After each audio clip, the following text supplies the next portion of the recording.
We are rolling. Okay. Sandy, you want to give us your full name, with your maiden name also, and spell it for us, please? Sure. Well, my full name is my maiden name because I took that back after I got divorced. So it's Sandra Lee, L-E-E, Dennett, D-E-N-N-E-T-T. My father was Irish. Okay. My mom was full-blooded Oneida. Now, what's your date of birth?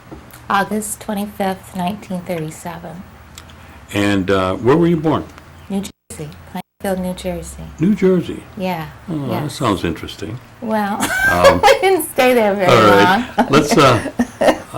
Let's get the names of your parents with your mother's maiden name. Okay, my mother's maiden name was Mildred Moore, and she was the daughter of Job Moore and Cynthia Webb. Okay, and your father? My father was Roger, and he was the Irishman that courted my mother, and And where was he from? he was from New Jersey originally, but they met in Illinois. I see, okay. Yes. Can you give us the names of your grandparents? My grandfather was Joe. This is on my mom's side. I don't know about my dad's side. I see. He was pretty secretive about his past, and he was much older than my mom, so he's kind of like this elusive person. And he died when I was 17, so I never got to learn that much about his background. But on my mom's side, it was Job Moore. Now, Job, on the rolls, the census rolls, was Cornelius until he turned 21. And then for some reason, he became Job Moore. And I've not delved into that. I do know more about Cynthia, who was a Webster, and her dad and mom were Solomon and Electa. Is that the connection to the Webster family? Through your, your right. grandmother? Yes, through my grandmother. And that's the same Webster as Joy Ninham's Webster and David Webster and Woody Webster, that group. So you're close relation to Cornelius Hill then? Am I? I don't know. Okay. You'll have to tell me about that part. Okay. Good. Tell me, did you have an opportunity to spend grandparents on your mother's side? Okay, this was an interesting way that I was raised. My dad, when my dad met my mother, he was taking a new job. So my grandparents had moved from here, Black Creek, to southern Wisconsin to Illinois. And my mom met my dad when she was in John Mansfield. So And John Mansfield was where at? in Waukegan, Illinois. Okay. So I think this is just my feeling. My mother's part of her life as an Oneida wasn't something that I was told about. And so my dad had a job where he moved around a lot, and then he became ill and we moved to Fort Lauderdale. So I didn't learn about my heritage until I got to spend time with my great Aunt Olive, who was Cynthia's sister. And Cynthia and Olive and Job and Elsie and a whole lot of them went to Carlisle together. Now these are who are these people? Okay, Cynthia's my grandmother. Job was my grandfather. Olive was my great aunt. Who is a sister to who? Cynthia. Cynthia, okay. Yeah. And And you spent time with them, you said? I spent a lot of time with Olive, but this was like in the 70s. So by then I was older. When my mom died, my mom never told me about her being Oneida until my grandpa died. I was 17 then. And my grandpa supposedly had played football at the same time as Jim Thorpe. So there was a write-up in the Waukegan paper about that. And then she just didn't talk about that part of her life. And she died, they had just a little piece of paper that shows, it's like your birth certificate, and it showed, that she was 4/4 Oneida, and it had her roll number. Your mother? My mom. So that was in 70. So then I thought, okay, well, how do I become enrolled? It's like, trying to figure all this out. I was in Florida with my own kids. Did you, your mother and dad were down in Waukegan? No, well, that's where they met, yeah. Okay, and your grandparents were living down there? In Waukegan. Okay. But we moved away right away, see. But I mean, how big a family did your mother and dad have? Well, I don't know. My dad had no family, and Grandma and Grandpa lived in Waukegan, and we only made 2 visits with them that I remember before I found out about. To Oneida? To Waukegan. Oh. I never came to Oneida till,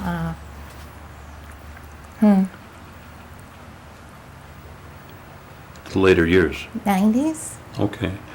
Okay, so you had no connection with the tribe at all, or any of the tribal I didn't. people? I had to find it all out on my own. It was like kind of finding your way in the dark. What about the relation in the family, like your mother's, I know. Brothers and sisters? When Vivian came back to the res to live after I had moved here, it was like it was a whole education for her, because she had been the only Indian child in her high school. And so to me it seemed like that Carlisle had done its job on my grandparents, and they were going to raise their children as non-Indians. So you understand that your mother and father both had gone to Carlisle? My father was Irish. My grandmother and okay, your grandmother and your grandfather both went to? Yes, Carlisle. and my great Aunt Olive. In fact, I just found out at your most recent history conference from Barbara that my grandmother was, she had different roles in the English club. I think they had an English club, because she brought me a picture of my grandma. And she was like the secretary, and one time she gave a speech. And I had written to Carlisle in the 70s and gotten a lot of information, but not specific information like Barbara had uncovered. Yeah. Well, that's good. I'm glad you were able It's to make that been a contact. big puzzle, and it's been groping in the dark. And so after I got enrolled, and then pretty soon I found out there was a newspaper, and so I started getting the paper, and I can remember I moved after my divorce. I was married for 23 years, and after that I lived in California, and then I lived in Hawaii. And so I spent a good bit of my career working with various cultural groups. And of course in Hawaii there's a zillion cultural groups. And I remember getting a Golly Sox, and there was a picture of the elder apartments and how they were going to look when they were built. And I said to myself, I'm going to live in those apartments someday.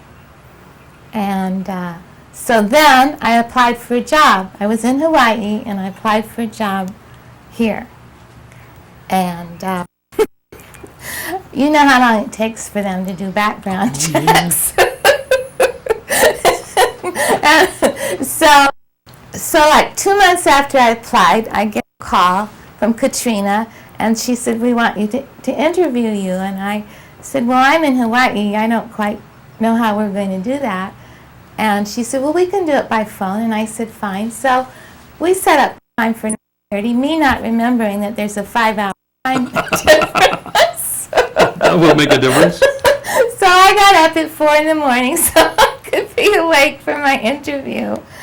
And then my daughter was expecting twins, so I'd gone to California. I hadn't heard from the tribe, so I thought, well, I didn't get that job, so I need to find a job by my daughter. And then I got another call from Katrina that said, well, you have the job. When can you start? So it was a big decision, because I had never lived here, but I knew this is where I belonged. It was like a force just pulling me, and not pushing me, but pulling me. And so I really agonized, because I wouldn't have had a problem at all if this place was in a tropical climate where I'm used to living. But didn't have a clue how to drive in snow, how to, any of that. And I didn't know anybody. I really didn't. Let's go back to Yeah. your Back parents to now. my grandparents? Yeah, your grandparents and your parents, right? Okay. Your grandparents moved down to Waukegan. Yes, they did. First to And- southern Wisconsin and And then to you knew Waukegan. them. Yes, I knew them. Okay. Did they speak Oneida? Once again, it was my Aunt Olive, my great Aunt Olive, who Okay. spoke Oneida.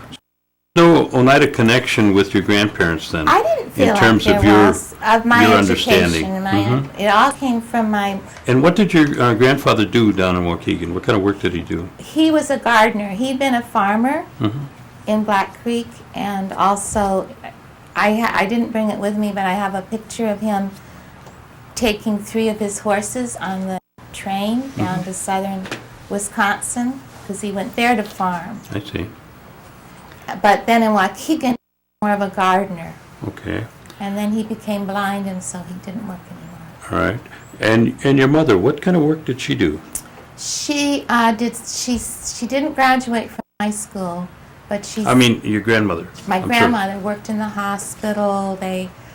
Vivian did tell me she has memories. Vivian now is my mother's sister, the one who lived here for a little while, that she has memories of them like going to Door County and doing cherry picking and so forth. So, but mainly they were farmers up here. Mhm. And then once they got to Waukegan, she did worked at the hospital. She and my mom worked at the hospital, did jobs like I that. see. Now, how many were in the family besides your mother? Okay, there was Ray, and there was Charles, who died in his 30s, and there was Virginia, who was like a half-sister. She was Job's daughter. Job was my grandfather. And Vivian, and Mabel, who died when she was 6. All girls, huh? Ray and Charles. Ray and Charles, okay. Charles, Benny, Mildred, Vivian, and me. Now, these are Six. These are all children of my grandparents. okay. That would be your mother's brothers and sisters. Mm-hmm. And where did they reside? Were they Okay. around that area, or did they come back up this way? Nobody came up this way. The people that were here that were Websters were in Menasha. That was the closest link that I knew of. Mm-hmm. And we did go visit them when I came up with my husband and young children in the late 70s. And that was a Mildred Webster who never married. And she lived in Menasha. And she apparently had been courted by Jim Thorpe because he had given her one of his medals. Was that right? Yeah. Oh. Yeah, but she had died young Mhm. from cancer, and her brother had this. David Webster and I and Vivian went down to see Oh, you did? Clemmy a couple of times. Mhm. Clemmy, I don't think married either. Mm-hmm. And so that was our closest link, The- and that's who my grandparents would come visit.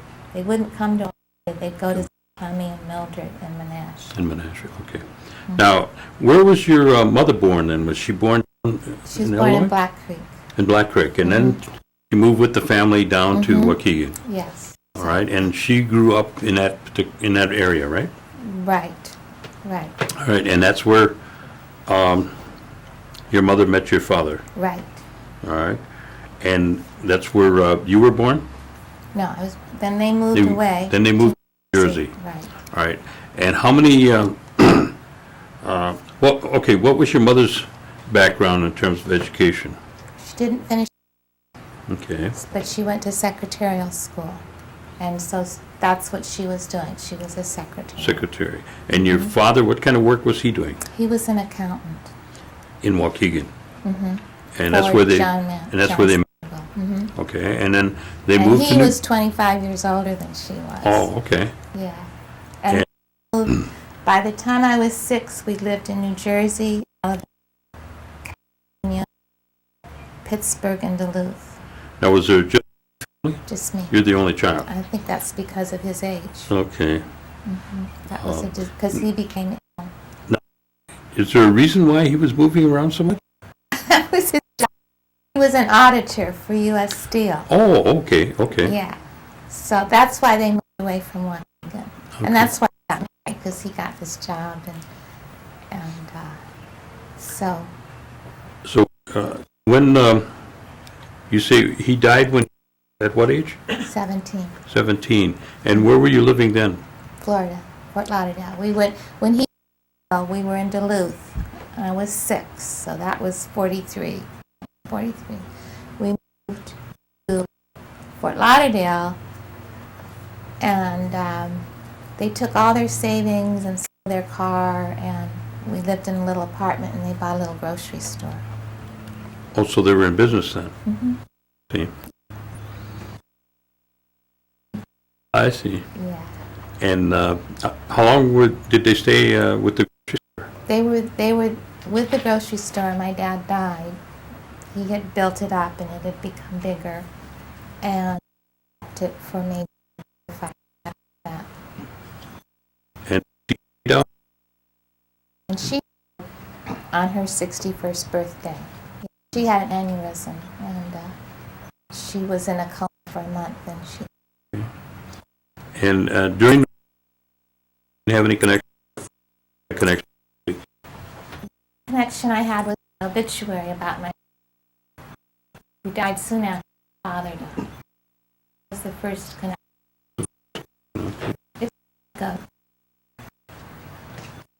It was about to really find the clues and know what to do, and would I be accepted back here? But I knew this is where I belonged. When did you, I mean, you're 17 now. Right. And you're looking down there with your dad, living with your mother, and you're running a store. Right. And that was right around the time that you found out About my.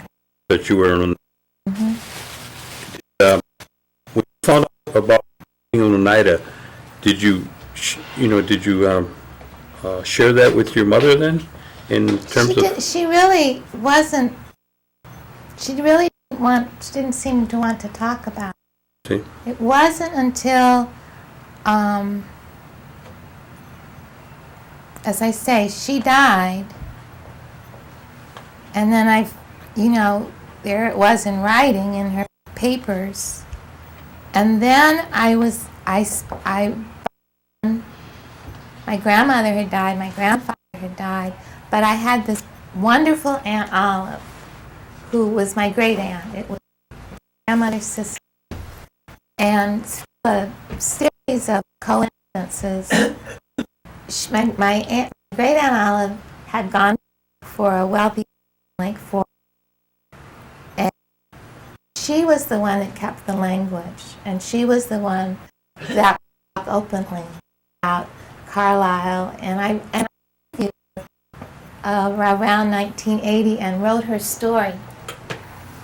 And I remember the lady that she worked for said that in the last couple of years of her life, that a book, Olive would read that over and over again, about her story going to Carlisle, where she went after that. And she still spoke, she actually taught the children in that family how to speak some Oneida. How old were you when your mother died? I was 33. Okay, so you had already left home then. I had 3 little kids. Okay, so after your father died then, how long did you stay working at the store? Not very. Unfortunately, my mother became engaged to a gentleman. Well, he wasn't a gentleman. She became engaged probably out of loneliness. Long story, but and it just didn't feel right. So I actually came back to Michigan to spend some time with my grandmother, and then I followed the route that many women did during that time and got married. Supported my husband while what he year was was in that school. then? 57. 57. And you met your husband then? I had known from high school. And at Waukegan? No, No, Florida. Florida, okay, I'm trying to keep up with you here. I should have brought a map. Okay, you came back up for a while, but you went back down to Florida. Yes, sorry.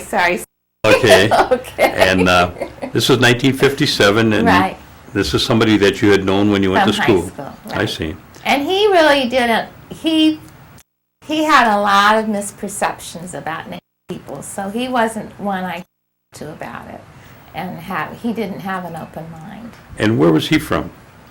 He was really, interestingly enough, from Boston, but Well, he's from Illinois. he went to high school in Fort Lauderdale, where I Okay. had met him. And what kind of work was he doing then? I quit school so he could finish college, and then we did some traveling. We were in Georgia and New Jersey again, but we settled in Florida. And what was his occupation? He was a salesperson, and he worked for Random House Publishing Company. Oh. Yeah. And did you get into any employment outside the home? Not while I was very adamant that I was not going to work while I was raising children, because I had come home to an empty place And every day latchkey. because of my parents working every day. So and I went to school in 70. I started working again as the children got older, but it was part-time, and then I got my undergrad degree in 77. That was my promise to myself for my 40th birthday. And you had how many children? 3. 3. And what's their names? Cynthia is named after my grandmother, and she was born in 1960. And Laura was born in 62. And Christopher, was born in 65. And where are they? Well, Chris, as you know, is a music professor at FSU, and he has one daughter. Is in he's a civil engineer, and she has 2 sons. And Cynthia is in Oregon, and she has twin daughters. So you got what, 4, 5 grandchildren. 5 grandchildren? Okay. Any great grandchildren? No, because all my kids, they didn't want to do what Mom did and have their children young. They wanted to get educated, so they didn't have to be poor. So Well, there's a plus and minus on both you sides never of know that. what each generation goes the opposite. So they waited. So no, my grandchildren are very young. Yeah. So you went back, you finished school in, you say, 71? 77, I got an 77? undergrad, and then And where was 80, that at you were going to? Florida, the University of South Florida. Okay. And then what did you I started working with the elderly. in Florida? And became so interested in it that I got my master's in gerontology from Florida University. They had one of the first gerontology programs, study of age. Is that what it means? Yes. Okay. I saw that look on your face. Yeah. Well, Yeah. And being that it's Florida where there's so many older people, they have a very old and good program about working with the elderly. So I got that in 82. okay. And at this time, had your husband passed away then? No, we got a divorce. Oh, you got to do, I'm sorry. Divorce. And what did you do after that? I was working and got my master's, and then my daughter Laura was going to Georgia Tech, and she needed some financial assistance. So I moved to Atlanta and stayed there until she graduated from college. And I worked for a place called Wesley Woods, which is it's a wonderful thing. It would be nice to have something like that here. It was a campus for older people, and maybe we will have that, because they had apartments, and then they had intermediate care, and then they had skilled care, and then we developed a program for people ahead of time so they could plan for their aging, so when a crisis came up, they would be prepared with a plan. So it was a great education, so I worked there. And then where did you go? I went to California. And what prompted you to go to California? I had visited there with a friend, and my daughter was through with her school, and I guess I started doing things that I didn't do when I was young. 'Cause I Your gotten second married. childhood, huh? Yeah, gotten married and had children. So, so I loved the ethnic diversity of the Bay Area. But To San Francisco? just loved it. It was just so amazing to me that so many people from so many backgrounds were together. So off I went. And about what year was this? This was 86. Oh, okay, this wasn't in the 60s. No, no, Okay. no. Okay, we're in San Francisco. We're in San Francisco. All right, how long what did you? I worked, continued to work with the elderly. I started a program that was also, I liked a lot, that we could do here, which was matching people in their 20s and 30s as volunteers with elderly people who had no family. And then I had become assisted living in Florida, and a lot of places it was just catching on, so I did some consulting along that line. And what else did I do? I developed a program for older adults, taught them how to quit smoking, worked for a health clinic, and worked with We want you to apply that here when you get done with the interview. which We gentlemen? got a couple of gentlemen Couple here. of gentlemen? Yeah. It works. What?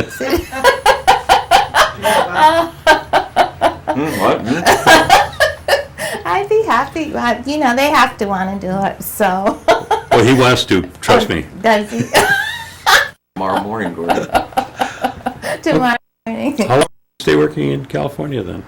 Well, I stayed there until 92, and then I went to Hawaii for 4 years. Oh, wow. Tell me about Hawaii. Oh, Hawaii's wonderful. If it weren't so far away, it's great. I worked with an Alzheimer's program in Hawaii, and once again, I developed a program there that would be neat here. We had, in Hawaii, the city of Honolulu will build structures for special needs groups, and so they built a beautiful home for the Alzheimer's Association where we had respite care during the day. We had a social activity program for people with Alzheimer's, so they come in the morning and spend the day in this beautiful house that looked out.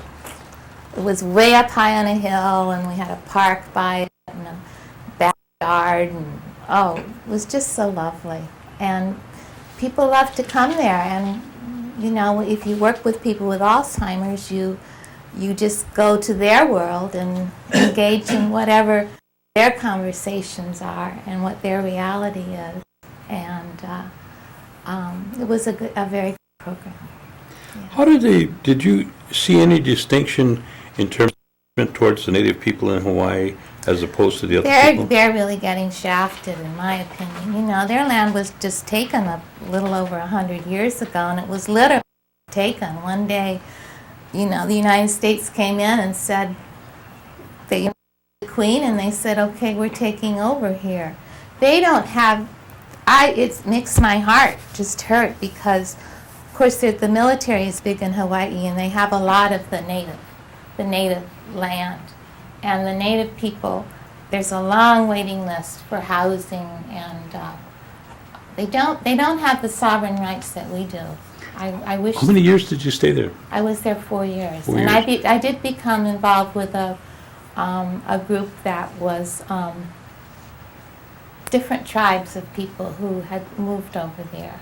But the Hawaiians have done well as far as, I wish that somehow their culture, they have done well as far as reviving their songs and their dance. You know, that was all, the missionaries wouldn't allow any of that. So they brought that back. And I had a close friend who's native Hawaiian, and they even had one, and I was invited as a guest, a beautiful full extravaganza of all the old dance and song, and practically the whole audience was Native Hawaiians. So there's a lot of pride, but as far as sovereignty issues, and in fact, a record, a CD the other day. There was a musician called Brother Is who has since died, who always sang about sovereignty when he performed Native audiences. Because very strongly about that. I met some people there. There's an island that they have exclusive to Native people. Is that true? Yes. Mm-hmm. But it's very nice. And land, it's a land issue. You have to live where you work, and that's on Oahu, So on Oahu, land is very expensive. I chose to live, after I found my way around, I chose to live on the side of the island where the Native people live, and which meant I had to commute an hour on the bus every day into town.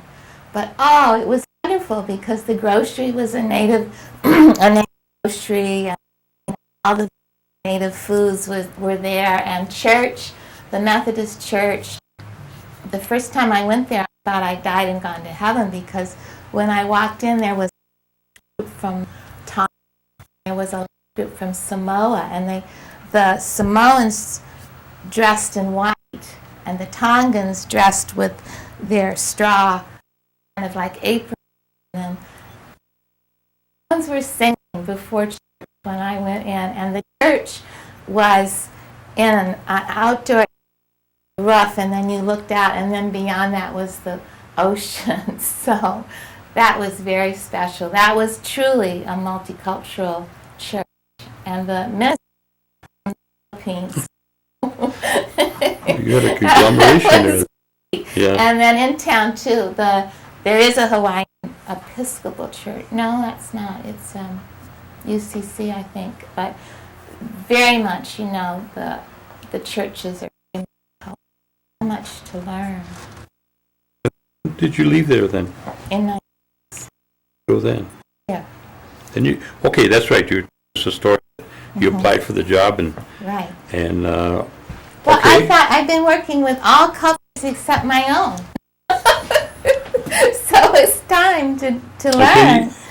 That's when was that your first time back here then? We had come in '94 for a while. And that was your first time back here? Yes. Tell me about the first time that you did get, and why did you come in Let me see, actually, it worked out really well. In '94, I took that summer off. I was in Hawaii to travel with a lot of friends, and I got a letter about the trip to the homelands from the tribe.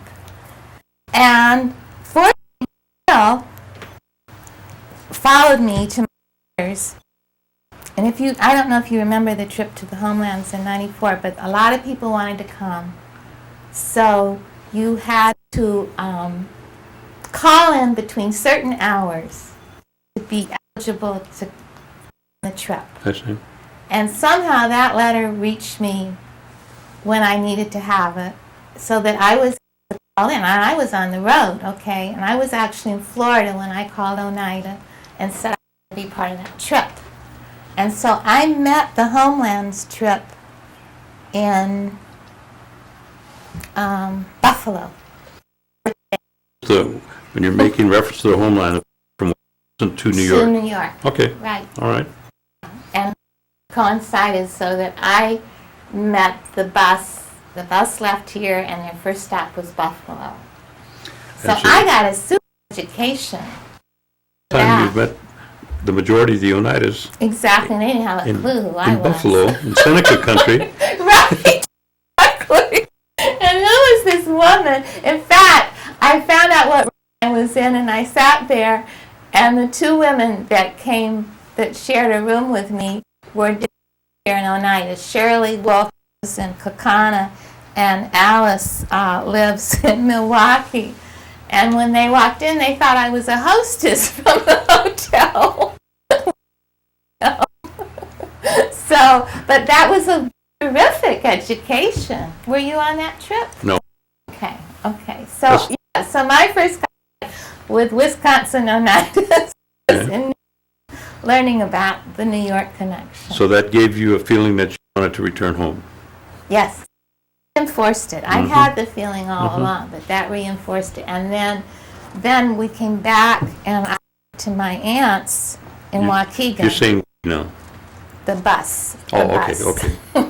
And so, and then my daughter, I had arranged for Laura and Cindy to come. I'd already asked if they would come to the powwow with me.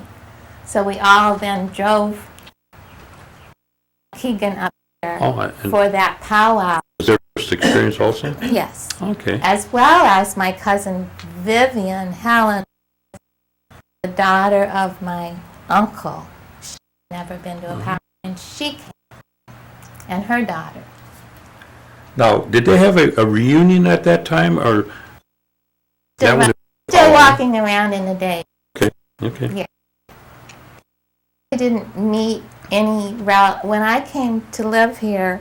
I kept putting out this story about my grandparents, people who knew them, and the first person who said something was Luella Elm, and I was the elders at the language house.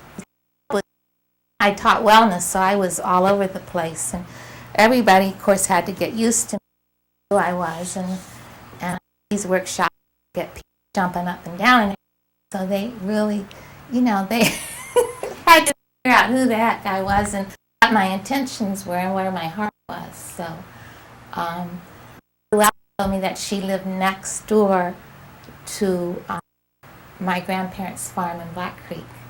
They used to. She knew my aunt.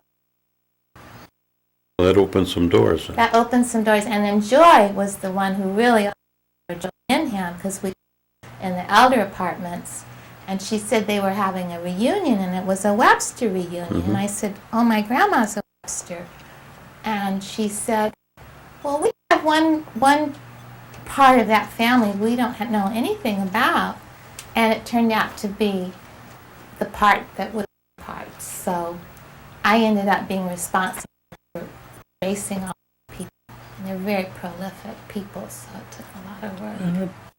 It's been a good experience then. Yeah, absolutely. Then you came to work for the tribe, and what has been your jobs during the course of your My employment job here? was they called it Health Promotion Coordinator. And I wanted to teach it. I wanted to teach wellness from a Native point of view, because what I learned is nobody was using Native wellness. It was all from a Western perspective. And I quickly learned that where the healing is taking place in many cases is when we begin to acknowledge who we are and use those teachings. So what I did first was created something called a wellness message. It was a quotation every week, intertribal, internet, and mainly I used Native people who were writers who talked about just our ways, good ways to interact. And I went to some conferences where I learned from a Kiowa, Billy Rogers, who's also a teacher. So I brought you a booklet. I've written a booklet about staying well the Native way. And wellness doesn't necessarily mean that we can overcome what's already not working in our bodies, but it can be a state of mind. I've been dealing with considerable pain for the last 6 months from a particular health issue, but I can still stay in tune with Mother Earth and my brothers and sisters and myself in a good way. So wellness to me is more about, it is about taking care of ourselves, and my goal was always to live as long as my mom did. You know, she died on her 61st birthday, so I'll soon be 67, so. Oh, so you. So things like made a decision to quit smoking. Made that decision when she died because she was a smoker. Did you hear that? And then when I found out how much better I felt when I quit smoking, then I knew that had been a good decision. And when I teach people, and I teach a lot, I just taught over at the Radisson for an aging and conference, and those were all practically non-native people. I also want non-native people to acknowledge the wisdom that we have and to stop being threatened and to learn. There's so many people who write wonderful books and such teachers, and I have instruments and friendship dance, and we listen to different native singers, and I read to them from different native teachers, and people just soak it up. So who does your drumming? We do it ourselves. Oh, yeah. I have drums, and I have drums because I too in South Africa and Haiti and where else? China. So I bring those back and say we're all one world, and we'll use these instruments, and then we send out positive energy to the world, because that's where it starts, right in our hearts. Each of us, if we can become a center of healing, that's how it works. It's not like, it's always them. It's not, it's us, each of us. When we make that decision, and it takes work. It's always, especially as You work for the tribe. I worked for them until I worked for them for 5 years, and then I have this. What I discovered when I got to Wisconsin is that because I've lived all my life, that I have a depression that's brought on by lack of light. That I experienced up here, and that was a challenge. So I got in my head to go back to the sun, and that's why I went away for a while, but it doesn't matter. I'd rather be here and dealing with that, be with my friends. Where else can I go? I try to explain to my children because they still don't get it. I said, everywhere I go, I always see somebody, some Oneida brother or sister, and I get these big hugs, and just, it just makes me feel so good, and so I can't help that. So you're not going to have any more going away? No more going away parties. I'll have to figure out another kind of party to have. Yeah, because the last time I seen you, you were going away. And that's so stuck in everybody's head. That's like how many times you retire, right? Unless it's just going away from this life to the next life. Maybe. And then I want to use my $5,000 for fireworks. Now, you've expressed, during the course of the interview here now that there's some things that would be a good idea here, and a couple different times now. Oh, You've seen and you haven't been here as long as some other people have been absolutely. here, but I know. you've also seen a tremendous amount of growth during that time, I would think. Yes, I have. And I'm very proud of that. What's your feeling in reference to the gaming and the casino to the community? I think it's a necessary evil, but I wish that we would focus more on, I wish our casino was smoke-free. In fact, when I worked for the tribe, I sent out a dream to a lot of people, at the casino and elsewhere, decision makers, that our casino would be a healthy place as far as we could make it, because our people work there, and they're thinking that they have to have this secondhand smoke, number one, it's very dangerous, and also that there's just that kind of energy that's not good. And then the light isn't good, and I don't know if this is true anymore, but before, the casino employees on their shift couldn't go out and take a walk or anything. They had to stay right there. So we created a wellness room when I was working, and that's Baxter May and I do this just touch, this gentle touch, which a lot of people came and learned.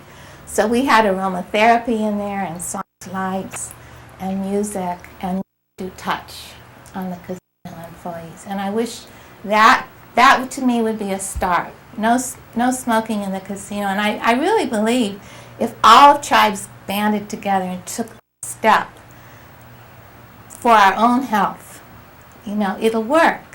It's been proven in all kinds of situations when you no smoking and all the non-smokers would come, which is 80% of the cop population that don't go now because it's so smoky in there. So our employees would be healthy, and then if we would have a wellness, they could come and just relax, and if they could go outside. I think it's important that we have gaming because it's just enabled us to do so many things financially, but we have to somehow having a good mind.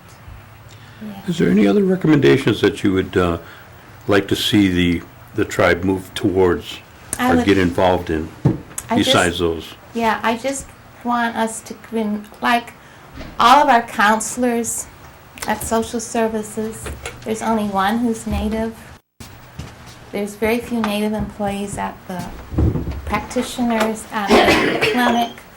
That we've got to acknowledge that whole part of our being. It's not just our bodies, it's everything else that we do that contributes to our wellness. Okay. I took some tapes to the dentist people that are native flute. I thought, why should I be listening to this crazy rock music on whatever? And I said to them, I brought you some native flute tapes, would you play them? I said, I just think people would love it. She said, sure. So I don't know how it's working, but I just took them last week. There's so many little changes. Well, the last time I was there, they were still playing the rock. Oh, this was last week I took the tapes. Okay. Through the medium that we're developing here, yes, we may have an opportunity to make recommendations or at least share some of our thoughts and feelings towards the youth for their future. What would you like to do with that? Oh, I just want them to be proud of who they are and to make sure that they incorporate some of our own wisdom in each of their days. The booklet tells you a lot, and to honor our creativity and to me, we are the leaders. We have the ability, and we have the mind, and we have the connection to Mother Earth that we can be leaders in the world. And when we realize that and move forward with that in humility, but also with self-esteem, I think there will be changes. So you think you've found home? I know I found home, That's obviously. Good. I won't be having any more parties, going away parties. Do you have any other comments or questions? Glad I got to do this, and I'm working on my doctorate right now, and the focus is on Native American creativity and spirituality. Educating my teachers, who are all from a Western point of view, and they're very open to that. Where are you working? This is basically self-directed, and then I go out there twice a year. It's been around for about 30 years. It's a school of psychology, and they're very open to. They do a lot of dream work and transpersonal kinds of things. But a license in psychology. My major is just human science. Mm-hmm. Just always my focus when I learn is what can I learn that I can bring to my workshops to make them better. Yeah. Thank you. Good. Well, thank you very much for this. You're welcome. Okay. Thank you. All right.